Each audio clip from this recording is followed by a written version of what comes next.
मनोज जरांगे पाटील यांच्या चलो मुंबई आंदोलनाची आता जोरदार अशी तयारी सुरू झालेली आहे आणि आंदोलनासाठी पंढरपूरच्या वारीप्रमाणे नियोजन केले जाणार आहे। मुंबईमध्ये जेवणासाठी डबेवाल्यांच्या मॅनेजमेंटची सुद्धा मदत घेतली जाणार असल्याचं कळतंय। या संदर्भामध्ये बीडमध्ये बैठक सुद्धा पार पडणार आहे आणि याच संदर्भात मराठा समन्वयकांशी संवाद साधलाय आमचे प्रतिनिधी उदय नागरगोजे यांनी।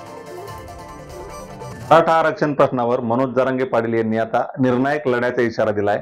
या लढ्यात 20 तारखेला ते मुंबईकडे कूच करणार आहेत। आता गावागावात मुंबईला जाण्यासाठीची तयारी सुरू असून आपल्यासोबत बीड जिल्ह्यातील सकल मराठा समाजाचे समन्वयक आहेत।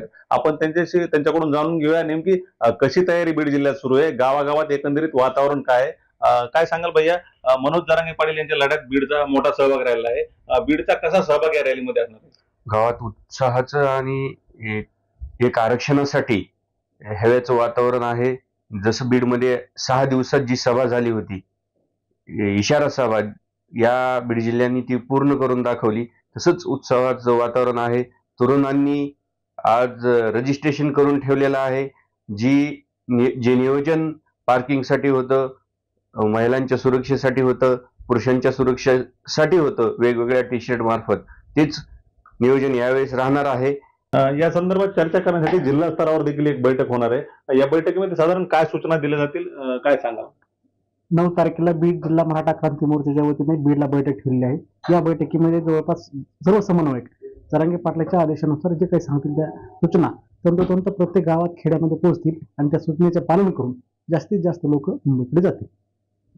नक्कीच मुंबईकडे जो हा पायी मोर्चा जाणार आहे त्याचं फार मोठं व्यापक स्वरूप राहणार आहे। नियोजन देखील त्याच पद्धतीने करावं लागणार आहे। नेमकं बीड जिल्ह्याचं आणि एकंदरीत या नियोजनाविषयी काय सांगाल की मेडिकल व्यवस्था असेल, जेवणाची व्यवस्था असेल, मुक्कामाची व्यवस्था असेल, नेमकं काय? येत्या 9 जानेवारी 2024 रोजी बीड जिल्ह्याच्या संपूर्ण समाज बांधवांची म्हणजे तालुका वाईज आणि गाव वाईज जे प्रमुख लोक असतील त्यांची बैठक आम्ही समर्थ लॉन्स जे आहे नगर रोडला त्या ठिकाणी आम्ही सकाळी 11 वाजता नियोजित केलेली आहे। त्याचे निरोप आज उद्या सर्व समाज बांधवांना या ठिकाणी जातील आणि त्या दिवशी बीड जिल्ह्यातील सर्व समाज बांधव उपस्थित राहिल्यानंतर 2 दिवसापूर्वी जी अंतरवली सराटी येथे मनोज जरांगे पाटलांनी महाराष्ट्रातील प्रमुख लोकांची आणि मुंबई येथील मुख्य लोकांची बैठक बोलवली होती। त्या बैठकीमध्ये जे निर्णय झाले त्याच्यानुसार आझाद मैदान येथे ही उपोषण 20 तारखेच्या नंतर ज्यावेळेस हे सगळे समाज बांधव निघतील तर उपोषणाची जागा आझाद मैदान असेल आणि आजूबाजूचे मैदान जे आहे ते या ठिकाणी समाज बांधवांसाठी आरक्षित करण्यात आलेले आहेत।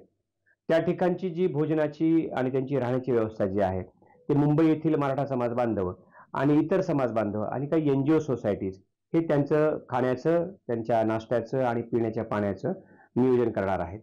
नक्कीच एकंदरीतच दरवर्षी जो पंढरपूरला विठुरायाच्या दर्शनाचा सोहळा होतो तशाच पद्धतीने ही सगळी तयारी सुरू आहे। एक प्रकारची ही आरक्षणाची वारी आता शासनाच्या दारी जाणार असून शासनरूपी असलेला पांडुरंग मराठा समाज बांधवांना पावणार का हे पाहणं महत्त्वाचं ठरणार आहे। उदय नागरगोजे, पुढारी न्यूज, बीड।